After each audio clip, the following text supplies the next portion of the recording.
الحمد لله وكفى وسلام على عباده الذين اصطفى أرسله بالحق بشيرا ونذيرا وداعيا إلى الله بإذنه وسراجا منيرا. وقال الله تبارك وتعالى في الكلام المجيد والفرقان الحميد: أعوذ بالله من الشيطان الرجيم. بسم الله الرحمن الرحيم. والذين آمنوا أشد حبا لله. وقال الله تبارك وتعالى في مقام آخر: قل متاع الدنيا قليل. وقال الله تبارك وتعالى في مقام آخر: يا أيها الذين آمنوا اذكروا الله ذكرا كثيرا وسبحوه بكرة وأصيلا. وقال النبي صلى الله عليه وسلم: لا يؤمن أحدكم حتى أكون أحب إليه من والده وولده والناس أجمعين، أو كما قال عليه السلام.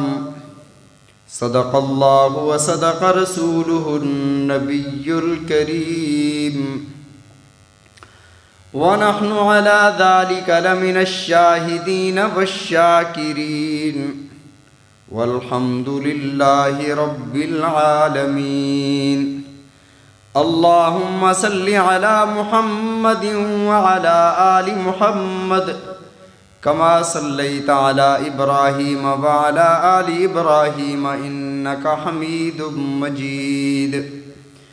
اللهم بارك على محمد وعلى آل محمد كما باركت على إبراهيم وعلى آل إبراهيم إنك حميد مجيد. حاضرین کرام، محترم دوستو، بزرگوں، بھائیوں، آپ حضرات کے سامنے کلام مقدس فرقان حمید سے چند آیات اور حدیث مبارکہ تلاوت کی. دعا ہے کہ رب العزت مجھے صحیح، حق اور سچ بیان کرنے کی توفیق عطا فرمائے، اور ہم سب کو اخلاص کے ساتھ سمجھنے کی اور اس پر عمل کرنے کی توفیق عطا فرمائے. اللہ رب العزت نے حضرت آدم علیہ السلام سے نسل انسانی کو چلایا، اور اللہ نہیں چاہتے کہ میرا کوئی ایک بندہ بھی جہنم میں جائے. اور سابقہ آسمانی کتابوں سے لے کر قرآن مجید تک تمام صحائف اور کتب میں اللہ نے جو اپنے انبیاء کرام علیہم الصلاۃ والتسلیمات کے توسط سے اپنے بندوں کو پیغام بھیجا، وہ پیغام یہی تھا کہ اللہ کی توحید کو قبول کر کے جنت کے مستحق بن جاؤ. اور قرآن پاک میں توحید کے بارے میں ارشاد ہوا: یا ایھا الناس اعبدوا ربکم، اے لوگو اللہ کی عبادت کرو. جہاں احکامات میں اعمال کا حکم دیا جاتا ہے، وہاں یا ایھا الذین آمنوا سے خطاب کیا جاتا ہے، اے ایمان والو. اور اس آیت مبارکہ میں اللہ نے فرمایا: یا ایھا الناس، اے لوگو اللہ کی عبادت کرو. تو سوال یہ ہے کہ پہلے کلمہ ہے، پہلے اللہ کی توحید اور حضرت محمد الرسول اللہ صلی اللہ علیہ وسلم کی نبوت اور رسالت کی گواہی دینا ہے. اگر کوئی بندہ مسلمان ہوئے بغیر عبادت کرتا ہے تو اس کی عبادت اللہ کے ہاں قبول نہیں. مسلمان نہیں ہوتا، وہ روزہ رکھ لیتا ہے، مسلمان نہیں ہوتا، وہ مسلمانوں کے ساتھ لڑائی میں جہاد میں شریک ہو جاتا ہے، تو فرمایا اس کی عبادت نہیں شمار کی جائے گی۔ سب سے پہلا کیا ہے؟ شہادتین، اللہ اور اس کے رسول صلی اللہ علیہ وسلم کی گواہی دے کہ اللہ کے علاوہ کوئی معبود نہیں اور حضرت محمد الرسول اللہ صلی اللہ علیہ وسلم آخری نبی اور رسول ہیں۔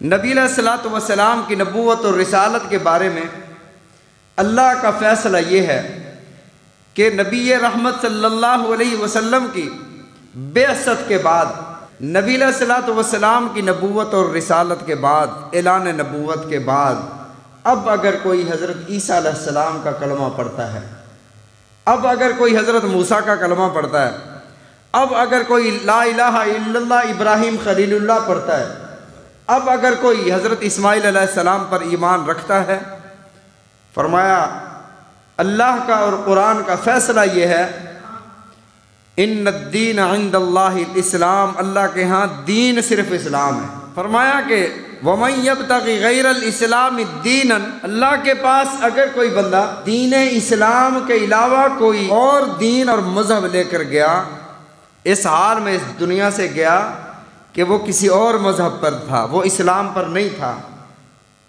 اللہ فرماتے ہیں فَلَن يُقْبَلَ مِنْ، اللہ ہرگز قبول نہیں فرمائیں گے۔ وَهُوَ فِي الْآخِرَةِ مِنَ الْخَاسِرِينَ، اور قیامت کے دن سب سے بڑا نقصان اٹھانے والا یہ ہوگا۔ دنیا کائنات میں جتنے بھی مذاہب ہیں، ہر مذہب والا اپنے آپ کو حق اور سچ سمجھتا ہے، وہ یہ سمجھتا ہے کہ صداقتوں کا خزانہ میرے پاس ہے۔ اگر وہ اسے حق اور سچ نہ سمجھے تو اس مذہب پر عمل کیوں کرے، اس مذہب کو قبول کیوں کرے؟ اس بھول میں رہتا ہے کہ شاید میں حق پر ہوں۔ قیامت کے دن کئی لوگ ایسے ہوں گے جو کہیں گے کہ کاش کہ ہم اس مذہب پر نہ ہوتے، اور کچھ ایسے ہوں گے جو کہیں گے کہ کاش فلاں کو ہم دنیا میں دوست نہ بناتے، یا لیتنی لم اتخذ فلانا خلیلا، کاش کہ ہم فلاں کو دوست نہ بناتے، اس نے ہمیں جہنم تک پہنچا دیا۔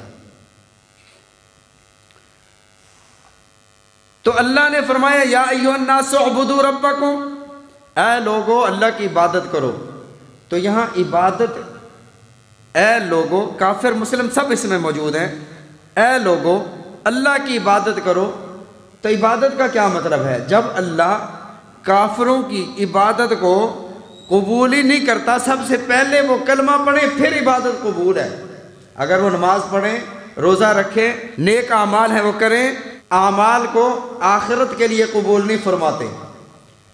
تو اس کا مطلب یہ ہے عبادت کا سب سے پہلا درجہ یہ ہے کہ اللہ کی توحید کا اقرار کرو اور حضرت محمد الرسول اللہ صلی اللہ علیہ وسلم کی نبوت اور رسالت کا اقرار کرو، دل سے بھی یقین ہو، زبان سے بھی اقرار کرو، ایمان والے کہلاؤ گے، آگے والے اعمال پھر اللہ کی بارگاہ میں قبول کیے جائیں گے۔ تو اللہ رب العزت نے اعضاء انسان کو عطا فرمائے، ویسے تو بے شمار نعمتیں عطا فرمائیں۔ اگر اللہ ہمیں آنکھیں نہ عطا فرماتے ہم اندھے ہوتے، اگر اللہ ہمیں کان عطا نہ فرماتے ہم بہرے ہوتے، زبان عطا نہ فرماتے قوت گویائی نہ ہوتی تو ہم گونگے ہوتے، اور اگر اللہ ہمیں پاؤں نہ دیتے لنگڑے ہوتے، اگر مال نہ دیتا غریب اور فقیر ہوتے۔ اللہ نے بے شمار اور لا تعداد نعمتیں عطا فرمانے کے بعد اعلان فرمایا اے انسانوں، یہ تمہارے لیے ممکن ہے کہ تم ریت کے ذرات گن سکتے ہو، وَإِن تَعُدُّوا نِعْمَتَ اللَّهِ لَا تُحْصُوهَا، اللہ کی نعمتوں کو گن نہیں سکتے ہو۔ اللہ کی نعمتیں انسان پر اس قدر زیادہ ہیں۔ تو اللہ نے جو اعضاء عطا فرمائے یہ بھی اللہ کی طرف سے نعمت ہے، یہ انعامات خداوندی ہیں۔ اب یہ اعضاء تو انسان کی خدمت کے لیے اللہ نے عطا فرمائے، لیکن ایک نعمت اللہ نے دل کی بھی عطا فرمائی۔ اور دل کا کام کیا ہے؟ آنکھ کا کام ہے دیکھنا، کان کا کام ہے سننا، زبان کا کام ہے بولنا، پاؤں کا کام ہے چلنا، ہاتھوں کا کام ہے پکڑنا۔ دل کا کیا کام ہے؟ فرمایا دل ہے محبت کے لیے، دل کو اللہ نے محبت کے لیے بنایا۔ اور یہ محبت کس کی ہونی چاہیے؟ عجیب بات آپ کو بتاؤں کہ یہ دل جھوٹ نہیں بولتا، دل سے آپ پوچھیں یہ اچھا ہے یا برا ہے، دل آپ کو غلط بیان نہیں کرے گا کہ یہ اچھا ہے یا برا ہے، وہ اچھا ہو اور دل کہہ دے برا ہے، اور وہ برا ہو دل کہہ دے اچھا ہے، ایسا نہیں ہو سکتا۔ یہی وجہ تھی صحابہ کرام رضوان اللہ علیہم اجمعین نے نبی علیہ الصلوۃ والسلام سے عرض کیا، یا رسول اللہ صلی اللہ علیہ وسلم، اللہ کا ڈر اور تقوی کہاں ہوتا ہے؟ رسول رحمت صلی اللہ علیہ وسلم نے ارشاد فرمایا، التقوی ہاہنا، اللہ کا ڈر یہ دل میں ہوتا ہے۔ اور عرض کیا، یا رسول اللہ صلی اللہ علیہ وسلم، ہمیں کیسے پتہ چلے کہ یہ گناہ ہے؟ فرمایا، ما حاک فی صدرک، جو تیرے دل میں کھٹک رہا ہو نا کہ اس کا لوگوں کو پتہ نہ چل جائے یہ گناہ ہے۔ تو دل جو ہے یہ جھوٹ کبھی نہیں بولتا، اور دل کو اللہ نے اپنے لیے بنایا ہے، اور ارشاد فرمایا، ما جعل اللہ لرجل من قلبین فی جوفہ، اللہ نے تمہارے سینے کے اندر دو دل نہیں بنائے کہ ایک دل میں شیطان کو بسا لو، دوسرے دل میں رحمان کو بسا لو۔ اللہ نے ایک ہی دل بنایا ہے، اور وہ اللہ کی محبت کے لیے ہے۔ اللہ سے محبت کرو، والذین آمنوا اشد حبا للہ، اور ایمان والے اللہ سے شدید محبت کرتے ہیں، شدید محبت کرتے ہیں، اور جس کی محبت کی گواہیاں میرے آقا علیہ الصلوۃ والسلام نے ارشاد فرمائیں۔ حضرت عبداللہ ذوالبجادین رضی اللہ تعالیٰ عنہ، یہ مدینہ طیبہ سے باہر ایک بستی ہے، مدینہ طیبہ کے مضافات میں کچھ دور ہے، وہاں رہتے تھے۔ پتہ چلا کہ نبی آخر الزمان صلی اللہ علیہ وسلم ہجرت فرما کر مدینہ طیبہ تشریف لائے، اور مدینہ وہ جگہ ہے جسے پہلے یثرب کہا جاتا تھا۔ یثرب کا مطلب بیماریوں کی آماجگاہ، بیماریوں کا گڑھ۔ یہاں بھی صحابہ آئے تو بیمار ہو گئے، رسول اللہ صلی اللہ علیہ وسلم نے دعا فرمائی، اللہ جس طرح تو نے اپنے مکہ شہر میں برکتیں نازل فرمائی، اسی طرح برکتوں کا نزول میرے شہر میں بھی فرما دے۔ نبی علیہ الصلوۃ والسلام کی دعا قبول ہوئی، اور اللہ نے نبی رحمت صلی اللہ علیہ وسلم کی شہر کی مٹی میں برکت رکھ دی۔ فرمایا، جو بندہ بیمار ہو جائے، پھوڑے پھسیاں نکل آئیں، میرے شہر کی مٹی لے اور اس پر اپنا لاب دہن لگائے اور اللہ کا نام لے، بسم اللہ تربت ورزینا بریقت بعضنا لیشفی سقیمنا باذن ربنا، تمہیں شفائے کاملہ عطا کر دی جائے گی۔ اور اس کا نام مدینہ رکھا گیا۔ رسول اللہ صلی اللہ علیہ وسلم کا پتہ چلا کہ نبی علیہ الصلوۃ والسلام مدینہ طیبہ میں تشریف لائے ہیں۔ حضرت عبداللہ رضی اللہ تعالیٰ عنہ وہاں سے تشریف لائے، چھپ چھپ کر مسلمان ہو گئے۔ اور محبت چھپتی نہیں ہوتی، محبت بتاتی ہے کہ میں یہاں موجود ہوں۔ اب گھر گئے، گھر والے سارے کافر ہیں، کسی کو نہیں پتا کہ عبداللہ مسلمان ہو چکا ہے۔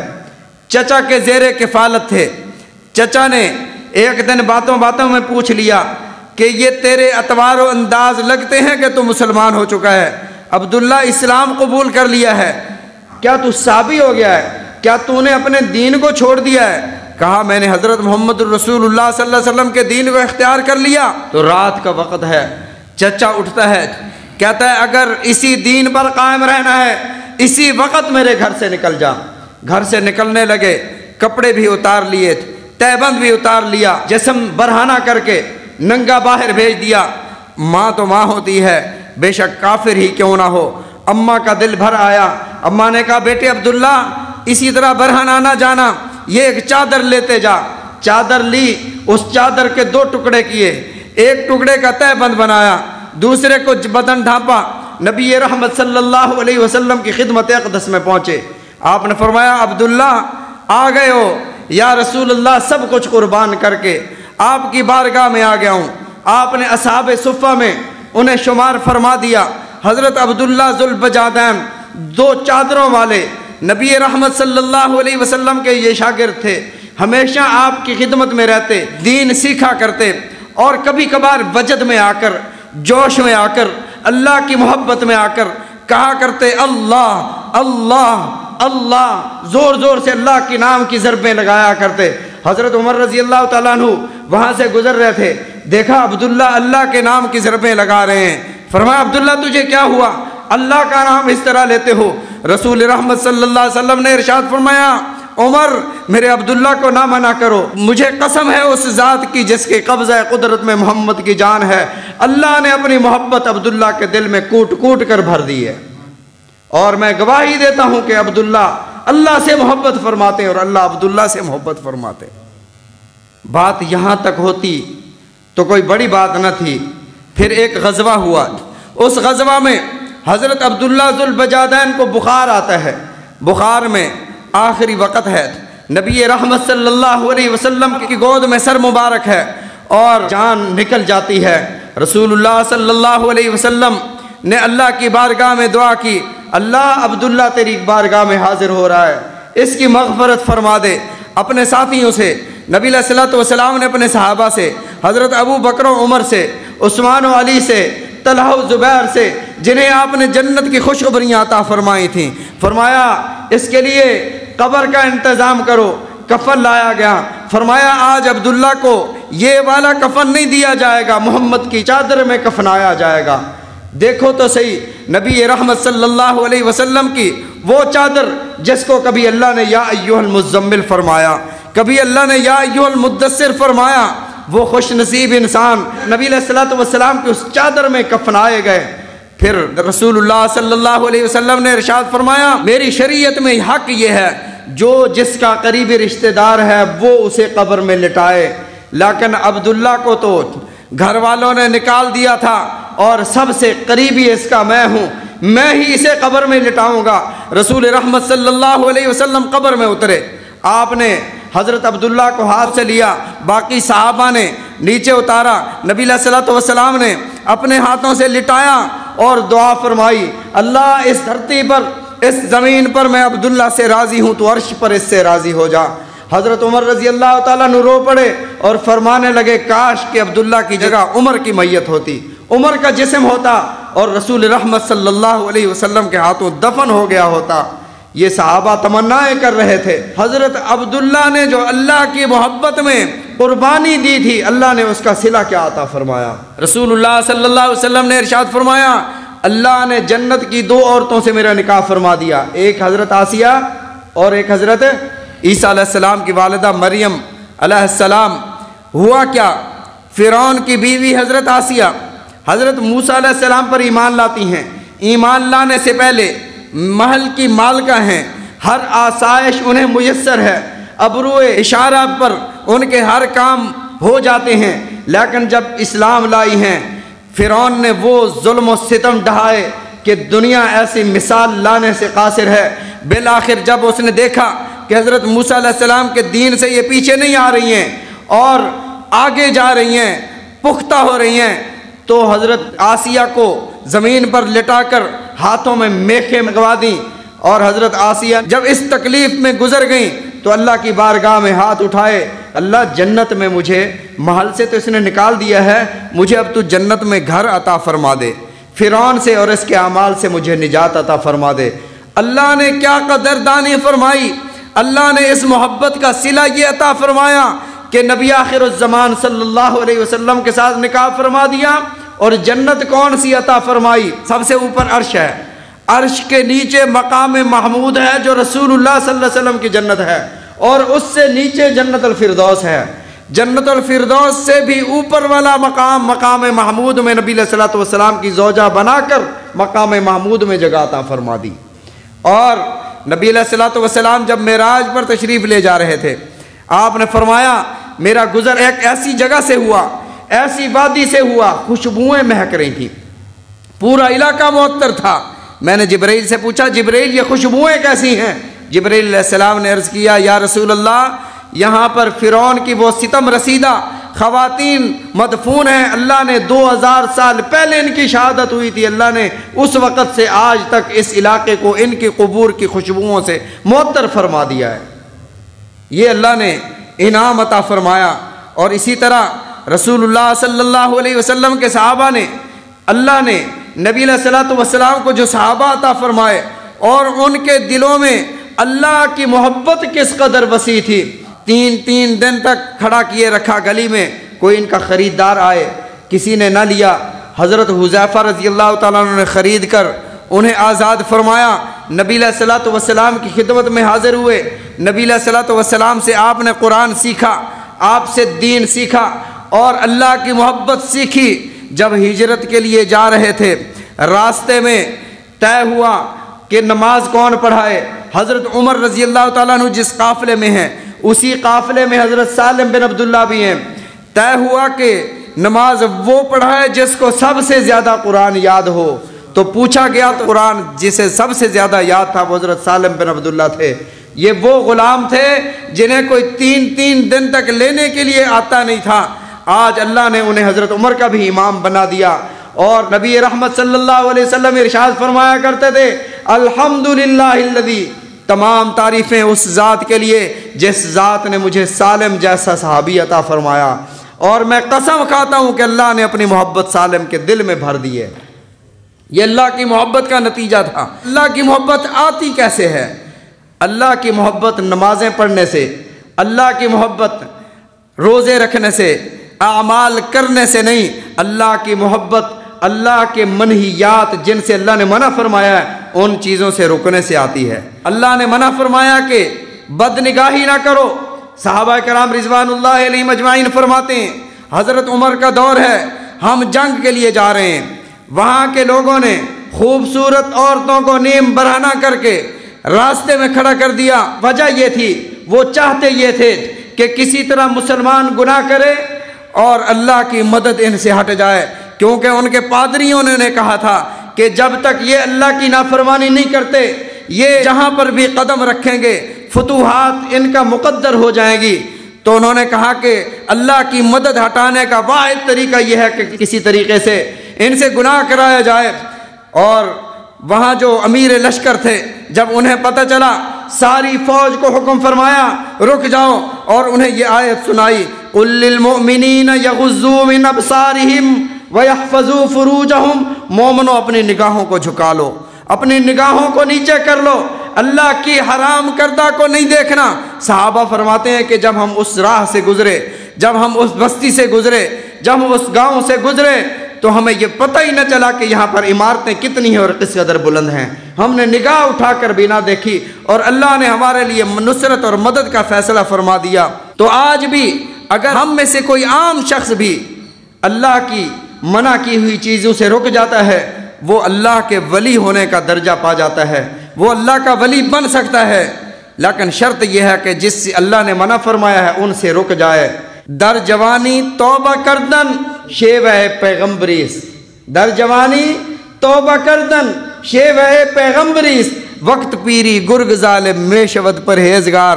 اور جوانی میں توبہ کرنا، جب قوا آپ کے ساتھ دے رہے ہوں، جب آپ ہر کام کر سکتے ہوں، آپ جھوٹ بول سکتے ہیں، آپ بد نگاہی کر سکتے ہیں، اللہ کا حکم مان کر پیچھے ہٹ جائیں۔ حضرت سلیمان بن یسار تابعین میں سے ہیں، حضرت میمونہ رضی اللہ تعالیٰ عنہ کے یہ غلام تھے، اور 7 فقہا میں، فقہائے 7 میں سے شمار کیے جاتے تھے۔ 7 بڑے فقہا سلیمان بن یسار حج پر جا رہے تھے، راستے میں باقی ساتھی ادھر ادھر چلے گئے، بیٹھے تھے، ایک عورت آتی ہے اور عورت سوالیہ نگاہوں سے دیکھتی ہے، یہ فرماتے ہیں سائلہ ہے، پیسے نکال کر دینے لگے تو عورت نے کہا میں آپ سے وہ چاہتی ہوں جو عورت مرد سے چاہا کرتی ہے۔ اور انہوں نے فرمایا کہ شیطان آج میرا حج خراب کرنے کے نکلا ہے، شیطان نے میرے حج کو خراب کرنے کے لیے اس عورت کو بھیجا ہے۔ فوراً ہی اللہ کی بارگاہ میں توبہ کے لیے ہاتھ اٹھائے، اے میرے مولا اس سے میری حفاظت فرما۔ وہ عورت چلی گئی، روتے رہے، اس عالم میں نیند آ گئی۔ نیند میں حضرت یوسف علیہ السلام کی زیارت ہوئی۔ یوسف علیہ السلام نے فرمایا میں تو نبی ہو کر اس زنا سے، اس گناہ سے بچ گیا تھا، اور میں نے اللہ کی بارگاہ میں دعا کی تھی، قال معاذ اللہ، میں اللہ کی پناہ چاہتا ہوں، تو محمد کا امتی ہو کر اس گناہ سے بچ گیا ہے۔ حضرت سلیمان بن یسار رضی اللہ تعالیٰ عنہ فرمایا اللہ نے مجھے شیطان کے وار سے بچایا، شیطان کے مکر سے بچایا۔ تو دوستو، حضرت ابو ہریرہ رضی اللہ تعالیٰ عنہ امام المحدثین جیسا عبادت گزار شخص 82 سال کی عمر میں اللہ کی بارگاہ میں دعا کر رہا ہو، اللہ ابو ہریرہ تیری بارگاہ میں اس بات سے پناہ چاہتا ہے کہ ابو ہریرہ چوری کرے یا ابو ہریرہ زنا کرے۔ کسی نے کہا ابو ہریرہ 82 سال کی عمر میں اور اللہ سے کس بات کی پناہ مانگ رہے ہو کہ ابو ہریرہ زنا کرے یا چوری کرے؟ تو فرمانے لگے الشیطان حی، شیطان ابھی زندہ ہے، اس لیے میں کچھ کہہ نہیں سکتا، شیطان کس وقت بھٹکا سکتا ہے۔ تو بھائیوں پھر ہم ابو ہریرہ رضی اللہ تعالیٰ عنہ سے بڑے تو نہیں ہیں، ہمیں ہر وقت اللہ سے توبہ اور استغفار کرنی چاہیے، ہر وقت دل میں یہ سوچنا چاہیے کہ ہم اللہ کی نافرمانی سے کس طرح بچ سکتے ہیں۔ اللہ کی نافرمانی سے بچ جاؤ، وقت کے سب سے بڑے ولی اللہ بن جاؤ گے۔ اللہ تعالی ہم سب کو سمجھنے کی توفیق عطا فرمائے، نبی علیہ الصلوۃ والسلام کے فرامین سمجھنے کی، عمل کرنے کی توفیق عطا فرمائے۔ وآخر الدعوانا الحمد للہ رب العالمین۔